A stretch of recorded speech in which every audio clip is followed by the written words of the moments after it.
Well, thanks everyone for joining. Really appreciate it. Today we're going to be chatting through thriving in a PE world, really more about people skills, soft skills. So I guess we'll just kick it off a little bit about me. So Justina Brown, I've spent over 20 years in accounting. I started as a bookkeeper. I did a little tax. I did a stint at Deloitte. I've done controller gigs, even some public companies to startups. My last role, I spent about 8 years in consulting, so I've been able to see a lot of different companies at different sizes with different pain points. Um, that was all before I just joined Baysora about June. So I know it's like a random path. I think about 20 years is a long time. And then I also think like, where the heck did the time go? And we always tease as accountants, like, how the heck did we even end up in accounting to begin with? And, most of us say, well, oh, stability. And, this is something that the economy will always need. But I say Forbes. I chose accounting not only once, but twice because of a Forbes article. And I wonder if our previous presenter maybe had something, maybe he wrote those Forbes articles. But so I really remember these two pivotal turning points in my career. And that's where Forbes comes in. Now that I say that out loud, that like, what is this girl doing reading Forbes? Like, get a life. But at the time, I was a single mom of two preteens. I had an associate's in accounting, and I needed to get, back to school, find a way to provide a better life. I actually wanted to be a nutritionist or psychologist, but so anyway, here I am, employed at yet another little bookkeeping gig, and I'm trying to figure out like how can I provide more stability for my family. And that's when I found myself reading this Forbes article that, I mean, basically said, if you go into accounting, you'll never be without a job. So what did I do? I doubled down. I went back to college, got my master's. So yeah, I'm those one of those crazy ones that didn't just pick it once. I did it twice. Like, I don't know. But anyway, and then I said two articles, right? So this is this one from Forbes really left a lasting impact on me. And it was this top 10 stress relievers. And I could not tell you what the other nine stress relievers were, but I remember the number one for me was swearing. Swearing helped people endure physical pain of leaving their hand in ice water twice as long as their peers that didn't swear.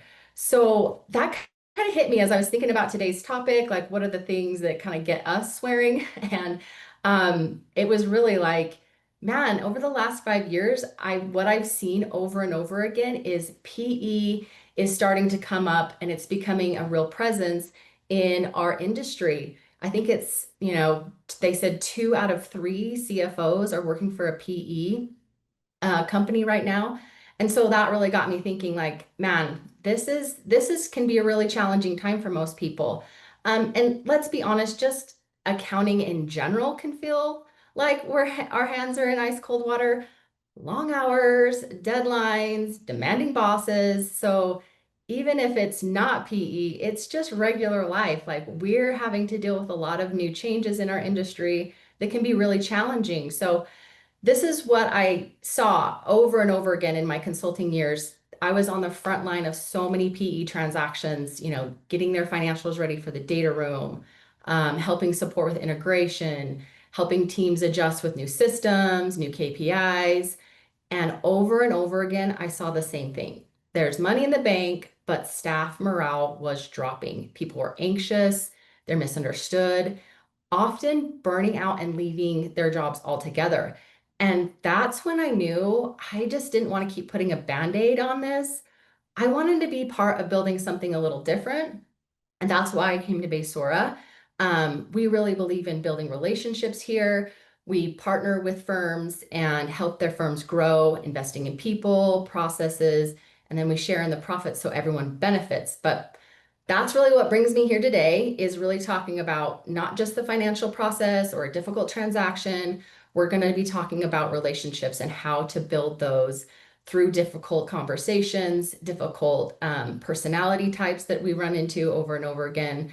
So even if you're like through in a PE transaction, you're thinking about it, maybe you're just got your team in a really busy time, the tax deadline just passed, We've always got month-end close. We've got audit season coming up. So I want to really talk about this and just, really have this moment of us reflecting on the quality of our relationships really starts to determine whether we are thriving or surviving. So with that, let's get kicked off with what we're going to be learning today. So today, what I really want to do is set the stage of the reality of what happens after a PE sale and why it feels like so many of us have our hand in ice cold water. So first, we're going to look at the operational and cultural changes that happen post PE. Honestly, just so you can recognize the patterns and get ahead of them early. Second, I'm going to share some strategies that you can use not only to survive, but thrive with influence. So you can become part of shaping what comes out instead of just reacting to it. Third, we're going to talk about the difficult players, those people, we've all run into them. And you're going to encounter them through a PE transaction or just life in general. And we're going to really talk about how to handle each one. And then finally, we're going to put into practice some quick fun studies that you can practice these strategies in a fun setting. You can take them back to your office tomorrow, whatever, you want to use that for. But my real goal here is that you walk out of here with practical tools that you can use tomorrow morning, that you can handle difficult situations regardless of where you're at in your growth cycle, a PE transaction, really anything. So with that being said, I guess let's just jump into it. What happens after a PE sale? This is what I call a day two reality. So some of you might be in the thick of this right now. If you're kind of joining this conversation, you may be curious about private equity transactions, but and maybe others are just kind of watching this from the sidelines. But what I've seen in my time, all those years in consulting, I've seen this scenario play out hundreds of times. And I can honestly say that I have never seen it go a different way. It always ends up this way. Well, at least from the classical PE model, the one we're talking about that, we're pushing EBITDA in the short term, we're going to be turning around and selling in, another 3 to 5 years. That leaves shockwaves through the culture. So what happens? Cost pressure hits first, budgets tighten, hours are increased. Every decision becomes about pushing EBITDA as quickly as possible. Then cultural shock. Oh, your staff start to feel anxious, like I said, misunderstood, probably even micromanaged. The rules change overnight and no one has buy-in and no one really had time to get used to them. And then the short-term mindset takes over. Because the goal is often to sell again within that 3 to 5 year period, decisions focused on multiples. It's always just the multiple and not the long-term health of the firm. That's what I really saw the big difference between, what we're doing at Baysora and what a private equity is doing. I just didn't want to be part of the problem. I wanted to be part of the solution. So the result of all of this, morale declines, turnovers rise, stress levels climb. This is why what we're talking about today matters so much, because if we know it's coming, nothing is going to change in your PE transaction. The demands of the PE, the private equity group are going to be the same. But if you can see it coming, then we can prepare for it and lead through it instead of just getting swept up in the chaos of it all. So that being said, we're going to talk about some key strategies. What do I mean by key strategies? We talked about what the PE firm looks like, and yes, it can feel a lot. The temptation, what I've seen over and over again, is there's just this temptation to kind of hunker down, put your head down, just try to ride things out until, things get back to normal, calm down. Yeah, plot twist. I have never seen that happen. And this is why we want to have strategies in place to rely on. And that strategy is communication. Communication is your superpower. In all my years, hundreds of interactions and probably thousands of hours, I have never seen staying quiet actually make things better.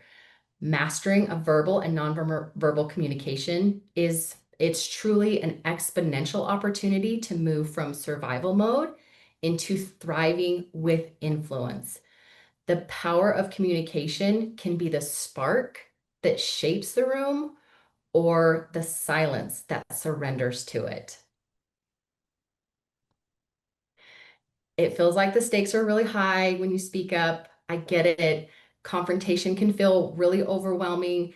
And we're not going to think about this communication style as confrontation. We're going to be thinking about it as partnering. How can we move through these difficult conversations? How can we move from survival to thriving? Survival mode keeps you quiet, where thriving gives you an opportunity. You really do have to speak up. I know it's stressful, especially for us accountants. Some of us are, heads down. We like the back office, and I get it. But like I said, there has never been a time that I have seen keeping quiet works. We want to be able to be the one that shapes the outcome, not letting others shape narratives. Misunderstandings grow when we don't use our voice. The inverse of that is we use our voice, we get to create clarity, we create alignment. You don't, you're feeling stuck, unheard, unseen. If you use it, you're not just like the go man or woman. You're a person that can now be seen as a strategic partner. Staying quiet keeps you reactionary. It's always just like, how can I get ahead of this? It's always combating that, like, let's just like push this away and just be very reactionary. But using your voice, this actually helps you protect bandwidth. And we're going to talk about how we do that. So we've got really two buckets of strategy, of communication strategy. We're going to talk verbal and we're going to talk nonverbal. So we'll kick it off with verbal communication. Let's see if we can get this slide. All right. So we're going to cover the top 3 verbal strategies first. And really, we want to set the stage for how we are going to speak. So when we think about having a communication, having a dialogue, there's a lot that goes into this. And really, the first thing is our voice. Our voice matters, our pitch, our volume, our speed. All of this sets the tone. We want to set a tone that is calm, steady, slightly slower speech signals confidence. It lowers tension, and it really helps others stay engaged and thinking clearly. So, for example, volume, right? If we're too quiet, so can we get those reports by Friday? What? Versus a steady and clear, we'll need those reports by Friday. Do you see the difference?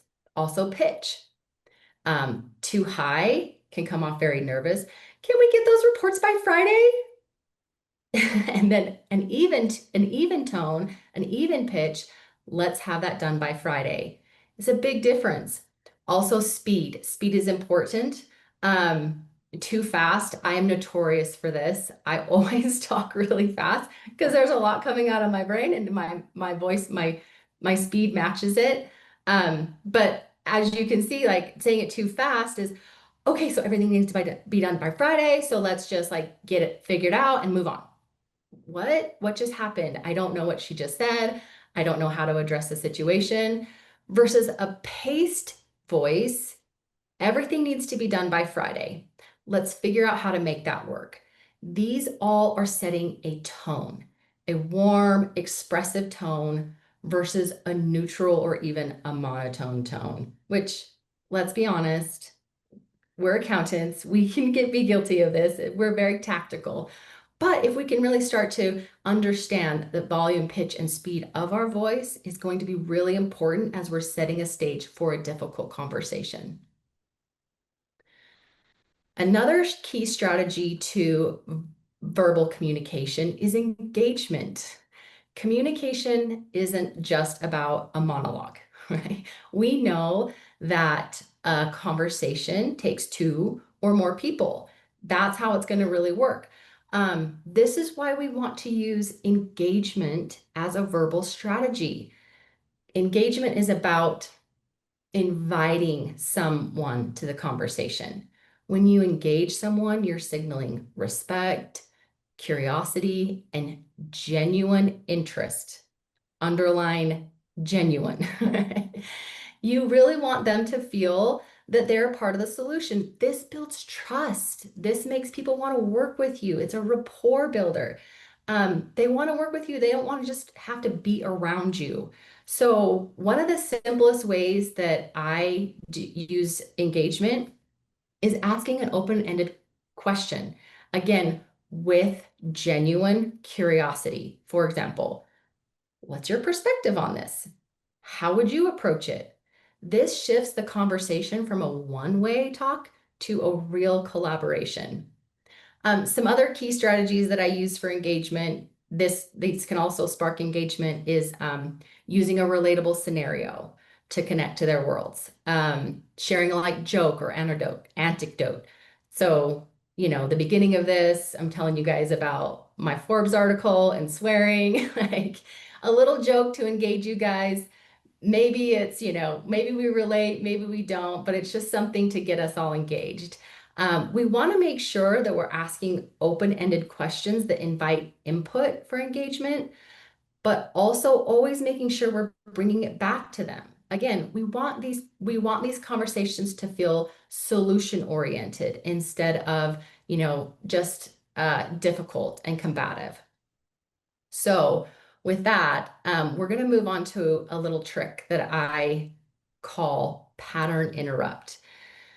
This is more tactical way to speak, a little psychology trick that I picked up, part therapy, part Psych 101.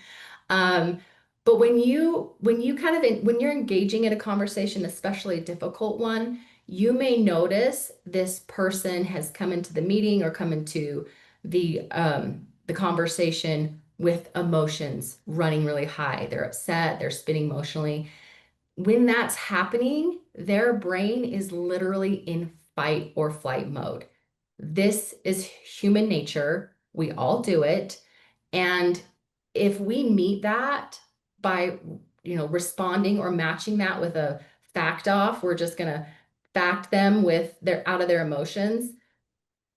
Congratulations, you've just signed up for an emotional wrestling match. It's your brain in an emotional state versus your brain in a logical state. You can't really process information. So instead of out arguing or out logicking someone, you can ask a thoughtful question. That is pattern interrupt. Our brains are literally wired to solve problems. So a good question, a genuine, thoughtful question, actually forces a mental reset. It literally jolts their brain out of that fight or flight mode and puts them back into problem solving. So, for example, you can use things like, help me understand what's the biggest pain point here. That immediately sets, and you'll see this, you'll watch their emotions kind of drain from their body, and you'll start to see their logic brain start spinning. Things like, if we had a magic wand, what would this look like? And again, their brains, because they're machines, they're tools that we use, it will go right into solutioning instead of emotion. So these kind of questions hit that reset button on the conversation. Suddenly, the tug of war is over and you guys are back to solving problems together. Now, top three, of course, there's a ton of verbal strategies that you can use. But in my experience, over all these interactions I've had, and really want to apply the 80-20 rule here. The three verbal strategies that we just covered, they're going to get you about 80% of the way there. Again, there's a lot of ways that we can do this, but those ones I feel in my experience have really been the top three, how my voice is, how I'm engaging others.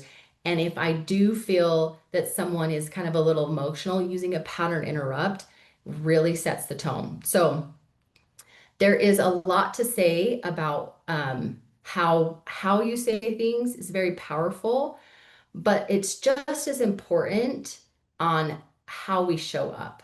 So sometimes our nonverbal communication often speaks way, way louder than our verbal. So what I want to do now is kind of shift gears a little bit and move into our three key nonverbal strategies. This can change the entire tone or direction of a conversation without even saying a single word. Again, this is thinking about you in a situation, difficult conversations, very taxing times, things that really have an emotional impact on you both. This is how you can show up a little bit different. So, my top number one heavy hitter nonverbal strategy is listening to understand. It sounds so simple, but honestly, and especially for accountants, it's shockingly difficult. And why is that? Because again, we're natural problem solvers. Accountants tend to just see the world as like, I can do this, I will figure this out. But what I also will say is listening to understand, heavy hitter, big, impactful strategy, but a hard one to implement. Because as we learned in our pattern interrupt, our brains are hardwired to be fixing things. So the moment that someone starts talking, we're already mentally rolling up our sleeves. We're drafting our reply. We're building a solution. We're defending our point. Like that's probably the biggest thing. So this one is a great strategy, but it's really difficult to implement because we have to really train our brain to not get into solver mode, to not be defensive and start, defending our point. We're basically rewriting the conversation before they've even finished. So how do we do this? When we actually stop, we have to quiet that inner problem solver, and really go into listening. Shut that part of your brain down, listening, making eye contact, being intentional. It's not to agree. We don't have to agree with what they're saying. We don't have to fix it. We're just listening. And so, what really happens there when we start to listen, we start to hear the message that's underneath the words. This is really about making another person feel seen and heard. And this, in my opinion, it's not just good in difficult situations or a difficult conversation with your private equity group. This is really just good life. Like this is helpful in all your relationships. This really gives you the opportunity to make someone feel like you really got them. Like someone walks away feeling like, wow, she really heard me. She really understood me. That builds trust, that builds rapport, and it makes future conversations that much easier. Like I mentioned, it's not just your ears at work here, but it's your eyes too. So you're listening and you're also scanning for nonverbal cues from them. We're going to talk about that next, but I want you to be listening, not problem solving, but also be noticing, are their arms crossed? Is there a worried look on their face? Are they leaning in or pulling away? Sometimes that communication is really loud, and you can really start to put those pieces together, hearing their words, seeing their nonverbal, and really understand. So, listening to understand, full body sport, eyes, ears, presence. But this is how you move from simply exchanging words to actually building connection. Again, this is relationship because when we want to move from a difficult kind of interaction or a difficult relationship, these are the things that are going to help us. Connection, hearing to understand people, like giving people that sense of like, oh, they get me even if you don't agree. That's totally fine. So, big heavy hitter, a little bit more difficult to implement. Our next one, though, um, scanning the room, also very powerful. The barrier to entry is really low. This is a great one, super easy to implement, is just starting to scan the room. And What I like about this one is you can get a lot of information out of these nonverbal cues when you're watching someone else because how I see it is, I mean, there are some people that have really great poker faces. That's awesome. But for the most part, the majority of people, their feelings are always kind of leaking out. Even if they're not saying a word, you can typically spot frustration, um, disengagement, and the crossed arms, the worried looks on their face. Like you can really start to get a sense of how this conversation is going because of their nonverbal cues. If you take a minute to read those emotional cues, you can get a temperature on the room before you even start into agenda. You can acknowledge what you're seeing. And I wouldn't recommend, like in a group setting, calling someone's feelings out necessarily. So, for example, if you're in a one-on-one and you can read this person's nonverbal that they're frustrated, you can say it and you can name it and say, I can tell that this topic is frustrating. Let's slow down and like really hear what needs to happen here. That creates safety and trust instantly. But doing that in a larger group, that's not going to work. What you're going to do in a larger group is really take a step back, slow down for yourself, and engage them. Engaging, and you don't have to name their feelings, but you can really start to see how tensions are either high and you can catch them early, or you can really start moving that conversation along before it turns into conflict. So, some of the big ones to look for, which I think this is pretty universal for most people, but the body movements, how we're moving, how our hands are, where are we sitting in our chairs, that can really tell you what the temperature in the room is. There's also a really helpful tool called mirroring. I find this super fascinating, but there's a technique that we subconsciously do as humans. When we feel comfortable or safe with someone, we almost always like are mirroring their gestures. So if they have an open gesture, we will also have an open gesture. But if you're noticing someone is kind of more tense, there's a strategy that you can use. You don't want to be obvious about it, but if you see someone across the room, furrowed brow, you can mirror that and then make small eye contact. And then while you're noticing and mirroring their frustrated behavior, you can make eye contact with them, release your eyebrows, take a deep breath subtly, and move into an open posture. And that can also help them lower their temperature. And they almost always will mirror that for you. It's really cool to watch this happen. Because you can really, as you're noticing these things, you can really change the direction of like how someone is feeling, like noticing it in a nonverbal way and not calling it out. The other thing that I think is super fascinating is facial expressions.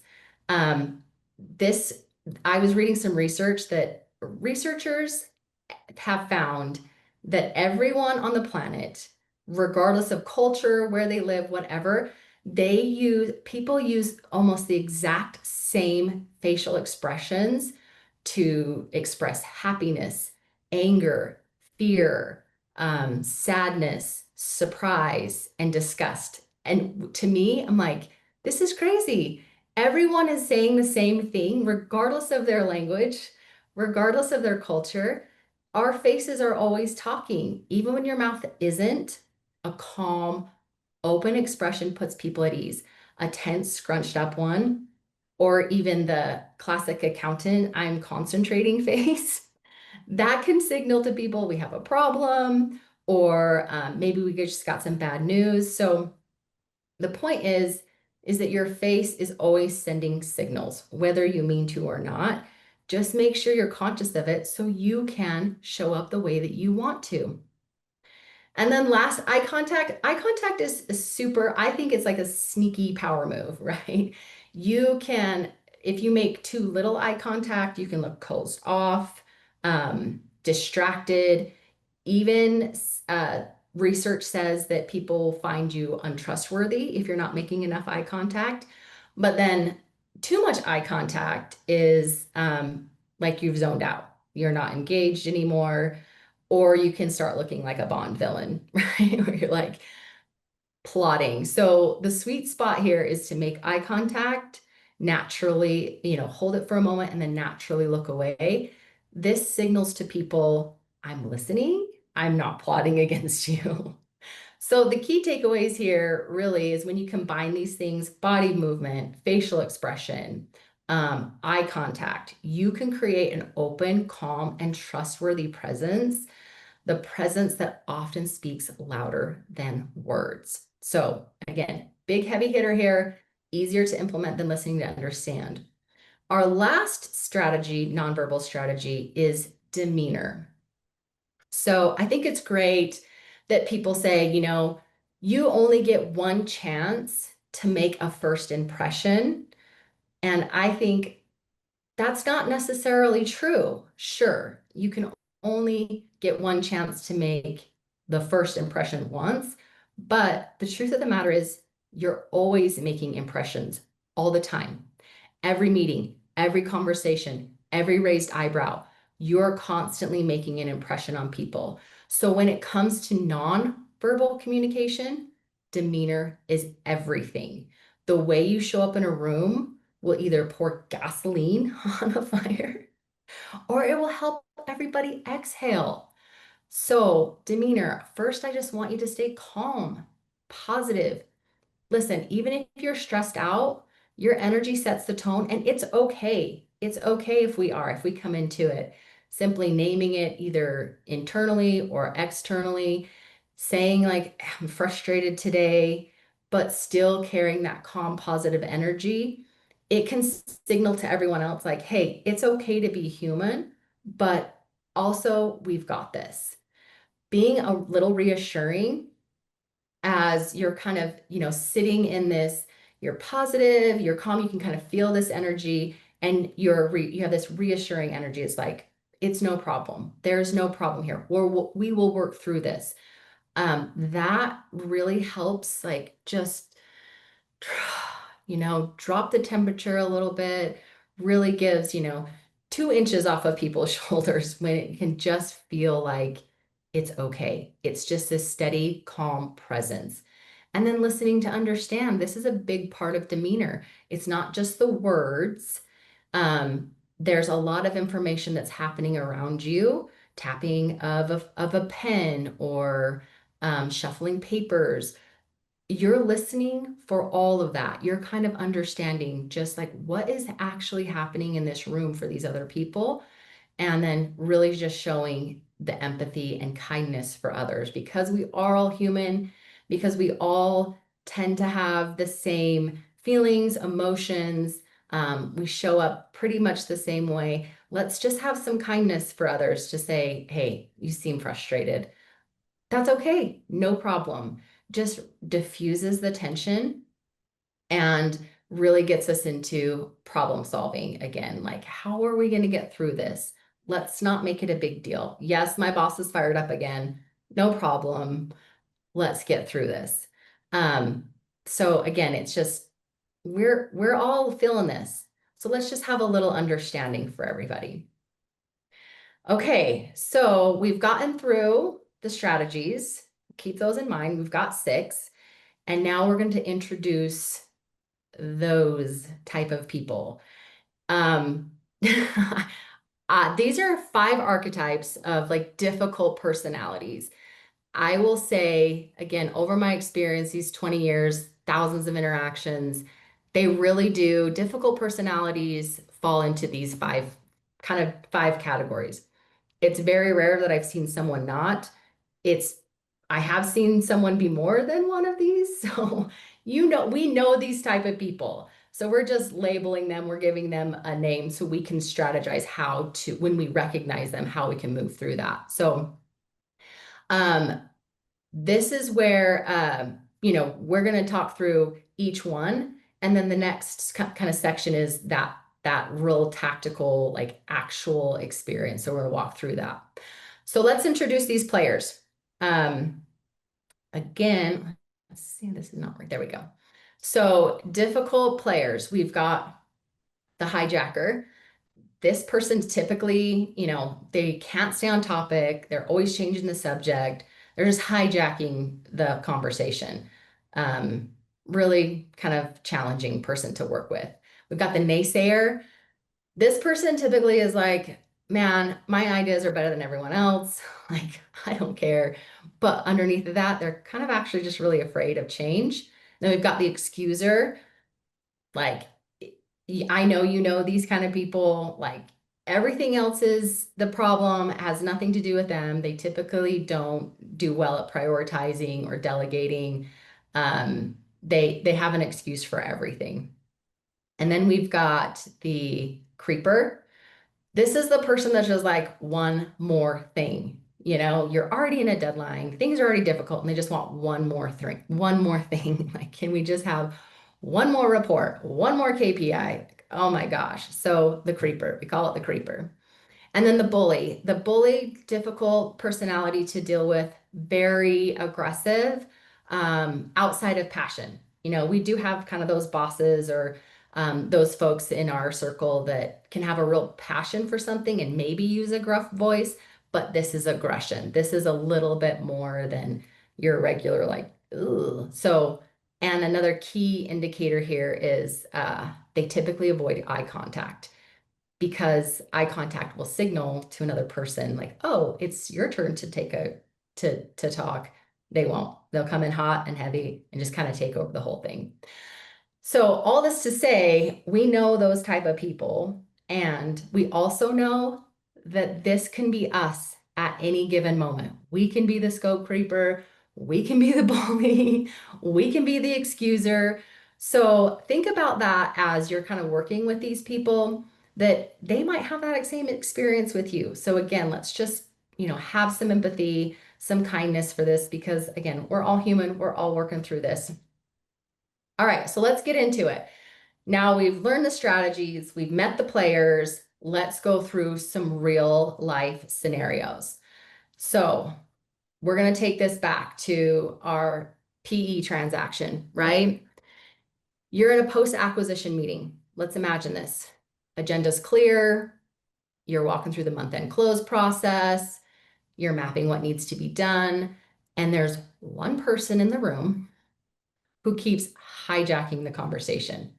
Instead of focusing on the tasks, they keep steering the conversation to, let's say, pricing models, headcount cuts, and every time you try to move forward, they keep taking the group sideways. Next thing you know, you're like, this is a 60-minute meeting. We're 90 minutes in and we haven't accomplished anything. This is your hijacker. This personality often represents someone who's overwhelmed. They have a need for control, or sometimes they're just like a naturally high-strung person. The best thing for these folks is to ask a simple question to steer the conversation. So, for example, we want to use our pattern interrupt. These folks are usually, like I said, they can be high strung, they might need control. So there's a lot of emotional things going on for them. So it's really important to kind of put the reset button to get them out of fight or flight back into their logic brain by asking, how do you see this impacting the topic for today? Like, no problem. It doesn't have to be mean. It doesn't have to be angry. We're just, hey, this sounds really important. How does this work into what we got going on? That will put them back into their thinking brain. Revisiting agenda. This is also why I feel like don't ever go to a meeting without an agenda, because you might run into the hijacker. And if you don't have an agenda, you won't have this like neutral way to kind of move them back into a direction. So revisiting an agenda, walking them through, hey, here's what we still have left going on, but let me capture this. Let's see if we have some time at the end. Or you can offer a breakout session. This is also a very neutral way to like, man, I see this is super important to you. Let's talk about this. I'll spin up another discussion on headcount and pricing just so we can give this the time it deserves. That is a great, easy way. Sometimes hijackers, you've got to use these 2 or 3 times. It depends on the personality, but for the most part, you'll see people sort of get it. They're like, oh yeah, all right, I get this. All right, let's go into the naysayer. So let me paint this picture. We're in the integration planning session again, but this time the topic is financial reporting. The PE firm says, hey guys, we got to move from a 10-day close to a 5-day close. And immediately, you as the person doing that close, you're like, whoa, that will never work here. We've always done it this way. You don't understand how complex our processes are. We'll lose accuracy if we go that fast. And instead of saying neutral in this example, the person proposing the 5-day close also reacts with their own naysaying. Well, this is just how it's done. You'll have to figure it out. Everyone else does a 5-day close. There's no reason you can't. Now we've got 2 people locked. They're both resisting each other. The room gets really tense. Everyone checks out, and we're no closer to a solution. So this personality often represents a lack of trust, usually fearful of change, and they generally don't have buy-in. So what I want you to do is listen for the objective. So you can kind of hear both people have these different takes on this 5-day close, but what we want to do is get to that objective. How do we do that? We want to use our tools. Listen to understand. It sounds like your biggest worry is accuracy. That's the objective. What step of the close would be most at risk if we speed this up? So again, like listening through that, both of those Might be able naysayers, to get on the back 9 to walk 9 holes. the The objective. singles. So there we go. Another strategy we want to use is the pattern interrupt. So again, getting them into strategic thinking brain, their logic brain. If we had a 5-day close, what would be the first thing we need to change to get there? That gets them into problem solving. And then another way is to reframe the objective. So again, we heard through all of this, the biggest worry, the thing that we both want to happen is timeliness and accuracy. So sounds like we want the same thing. Let's identify the 2 top bottlenecks or roadblocks that slow down the close, and let's brainstorm a fix.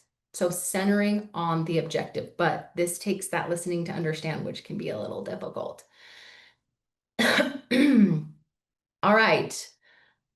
Another big one, guys, this one is almost always us, the excuser, especially if you're in the middle of like a PE transaction, or let's just even say like a difficult month-end close or an audit, IPO, like whatever, tax season, like there's a lot of pressure to deliver. And if you've got someone sitting behind you wanting these reports, like wanting these metrics, like this can be really difficult. The pressure to deliver, the speed of change, and now we have competing priorities.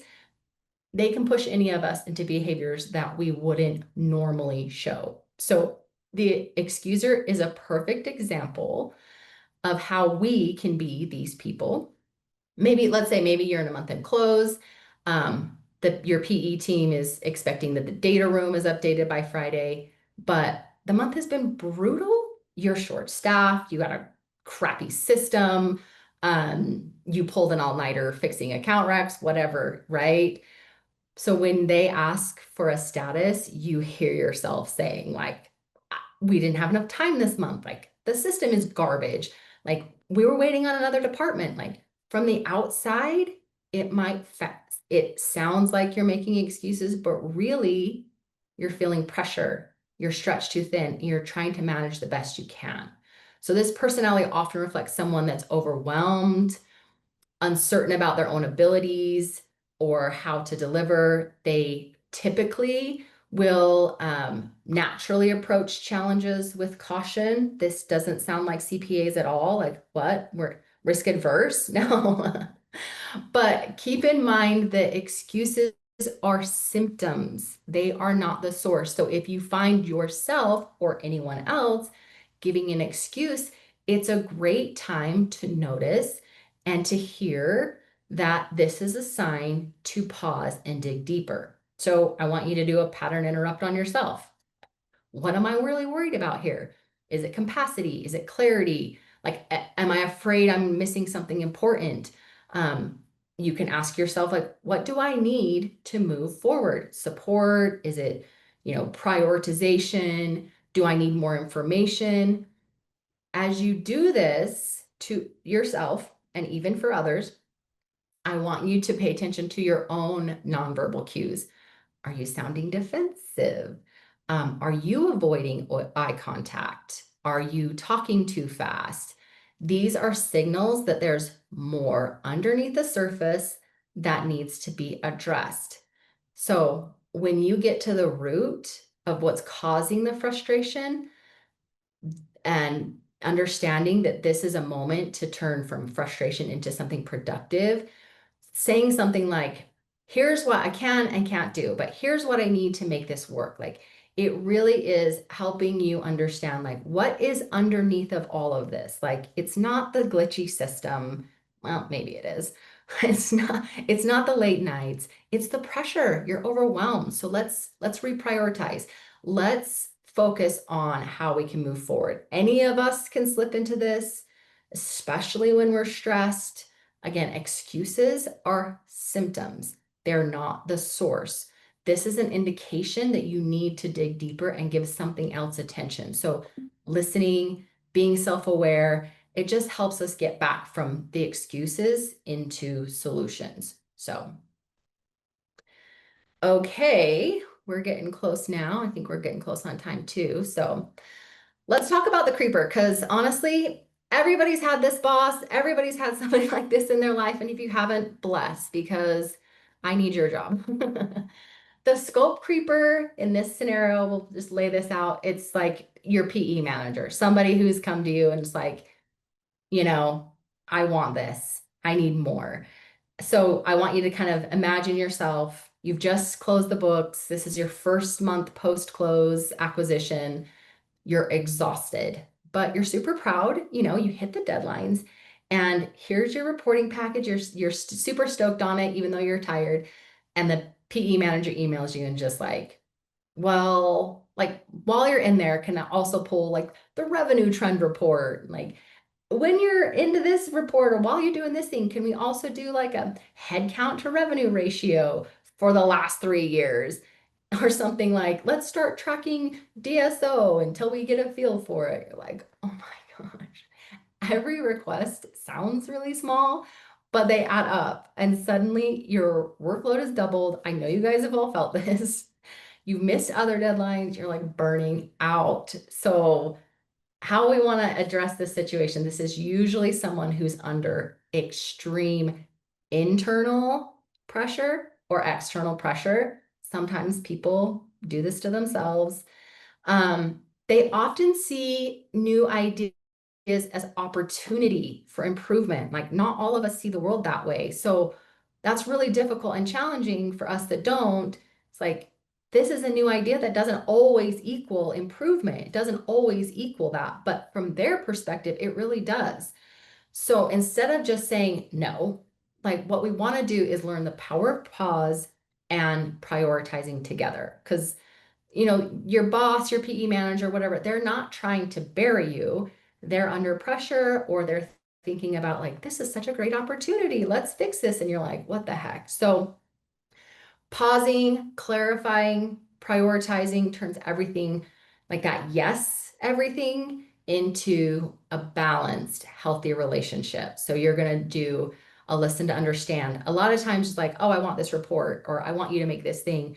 Well, let's listen to understand, like, help me understand what you really want to accomplish with this data, because you might know better than them that there's something out there already, or something close enough. So listening to understand them instead of just being like, no, I'm not doing that. That can really help, like, bridge that gap.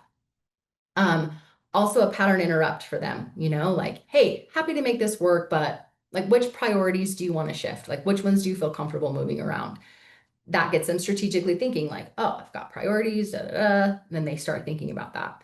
Most important thing on this though, with all of them really, but really here is just like watch your demeanor, watch your voice, because even though your words might be saying like, oh yeah, it's like no problem, your actions, your arms, your face, like you might be telling this person like not a chance with your nonverbals.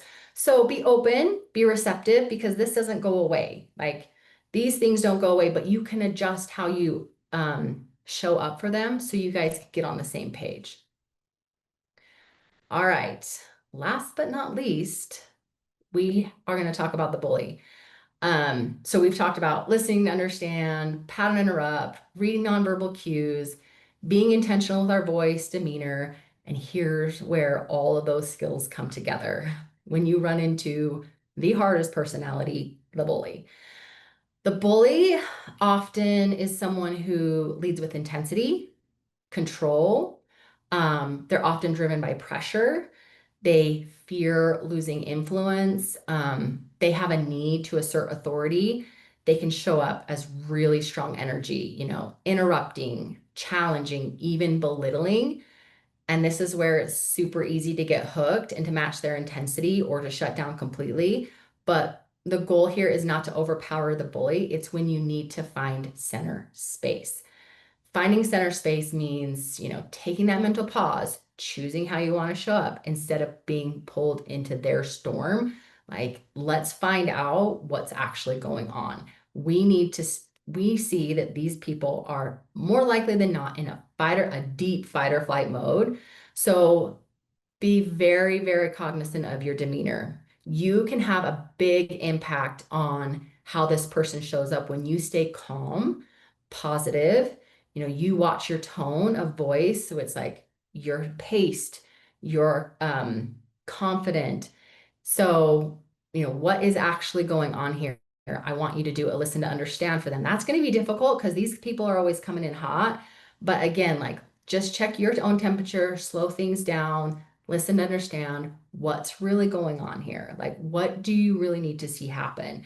You can also do a pattern interrupt where you get them into their strategic mind. Like, I want to make sure I understand. Can you tell me? Like, help them kind of slow down their communication as well. And then ultimately, it's really just like engaging with them. Like, I want you to tell me what the most important thing is about this conversation, about this topic. So really like how you show up in this moment can really give the message of like, I hear you, but I'm not backing down and I'm also not escalating. This really gives the bully, there's not very many times that if you can kind of keep your demeanor, really listen to understand that the bully keeps showing up as a bully, they get over that pretty quickly. So find your center space, anchor in that. And yeah, just be curious, be creative with these things. But hopefully, this is a very helpful topic today.